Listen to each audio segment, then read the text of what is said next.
আসসালামু আলাইকুম সবাইকে। সবাই কেমন আছেন? আলহামদুলিল্লাহ আমি ভালো আছি। তো ২ বোন ইউটিউবে চিকেন রান্নার পোলাও দেখে তো আমাদের নিজেদেরই খাইতে ইচ্ছে করছে।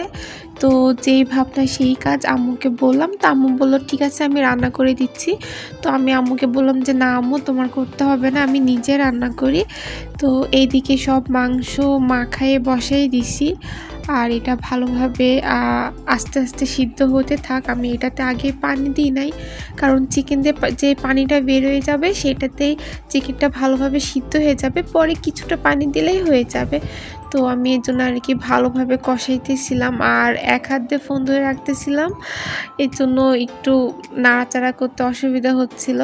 যাই হোক, ওইদিকে চিকেন রান্না হচ্ছে আর এদিকে হচ্ছে আমি পোলাওটা আ চুলাতে বসাই দিছি আর চাউলটা ভালোভাবে ভেজে নিচ্ছি। কারণ চাউলটা ভালোভাবে ভাজলেই আ পোলাওটা ঝরঝরে হবে। তো এদিকে আলহামদুলিল্লাহ মাশাআল্লাহ আমার চিকেনটা কত সুন্দর কালার আসছে আর রান্নাটাও আসলে অনেক মজা হয়েছিল খাইতে। আর এদিকে আমার পোলাও হয়ে গেছে আর পোলাওটা কত ঝরঝরে হয়ে গেছে। আর এখন আমরা ২ বোন মিলে খেতে বসে গেছি। সবাই ভালো থাকবেন। আল্লাহ হাফেজ। আর আমাদের মতো কার কার এরকম অভ্যাস আছে ইউটিউবের ভিডিও দেখে নিজেদেরও খাইতে ইচ্ছে করে?